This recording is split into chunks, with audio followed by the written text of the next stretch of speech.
We're going to be doing our cervical flexion stretch with a towel. So our goal with the cervical flexion is to really touch our chin to our chest without a lot of extra effort.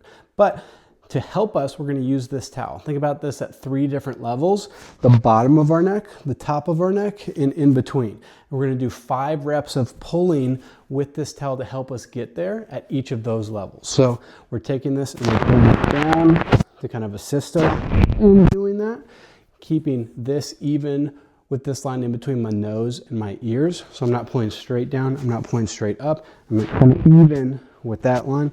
I'm doing 5 of those pulls at the base of the neck, the middle of the neck, and then right behind that bump in the back of your skull. We're doing our cervical extension work with a towel. And so we've got 3 areas we're gonna put the towel: at the bump in the back of your neck, the back of your skull, the bottom of our neck, and then the middle of the neck here. And so when we look back, we want our forehead to be perpendicular or to be parallel with the ceiling. And so this is going to just help us get there. And so we're going to take that towel here. We're going to pull the towel in line with our ear to our nose. And then as we look back, we're going to pull forward with that. Just kind of glide those vertebrae a little bit better. And so we'll do 5 pulls at the top level, 5 pulls at the middle level, and then 5 pulls at the bottom level, where we're looking back and pulling, looking back and pulling, looking back and pulling. And so we're not pulling straight forward, we're kind of pulling up a little bit, kind of even with that ear to nose line. We're doing our lateral cervical flexion stretch. So we're going to lean our head to one side. Then we're going to take our hand, we're going to place it over the top of our head. And we're going to pull that across while with the other arm dropping that shoulder.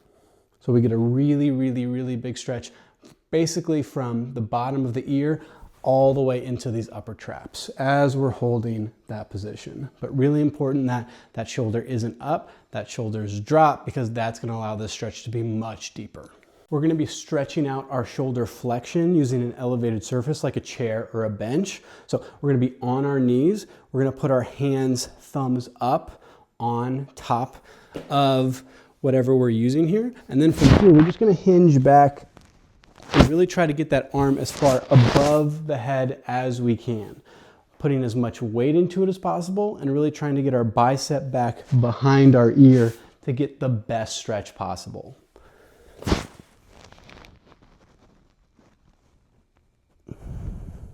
Our reverse bridge pose, so our fingers are facing the front of the room.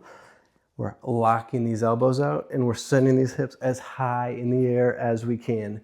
As this gets comfy and we can get some real height, you can even send the knees over the toes more to get a little bit more stretch through those shoulders.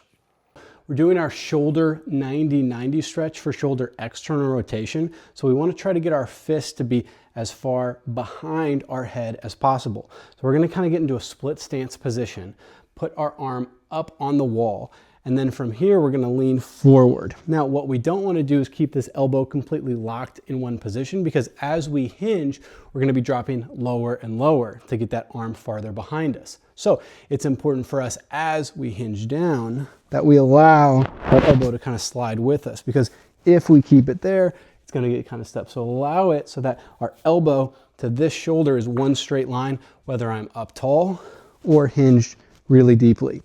Our goal with this is to get that palm to go as far back behind our head as possible. We're going to stretch out our shoulder internal rotation by putting our hands behind our back. So go ahead and take your hands, put them behind your back, and get them as close together as you can. If that's wrist touching, elbows touching, or even all the way to the triceps, get as close as you can with that.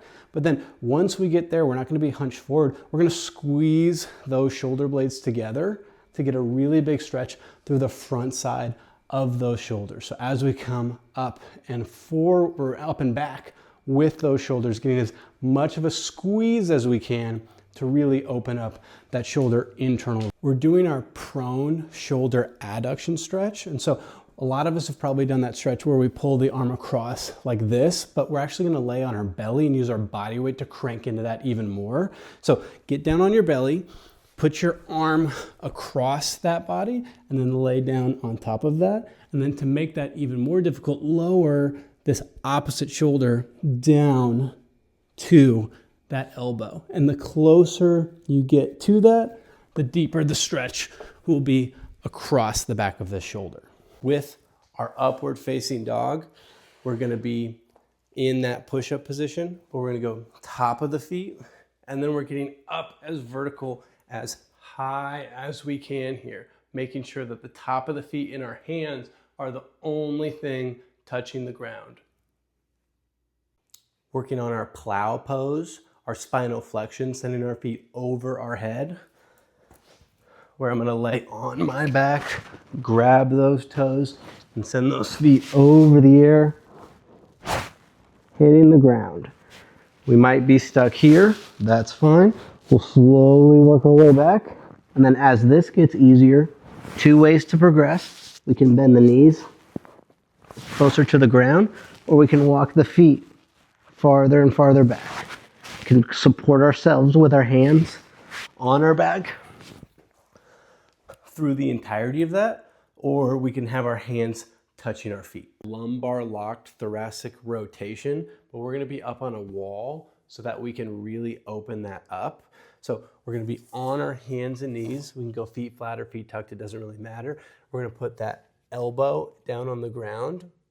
We're gonna do this on both sides, but we're gonna be here, coming down on the ground, and just like when we tested and we opened it up like that, what we're gonna do is we're just gonna walk this hand up the wall. And then we're just gonna kind of pulse with that. And we can even bring the arm down to force more and more rotation with that.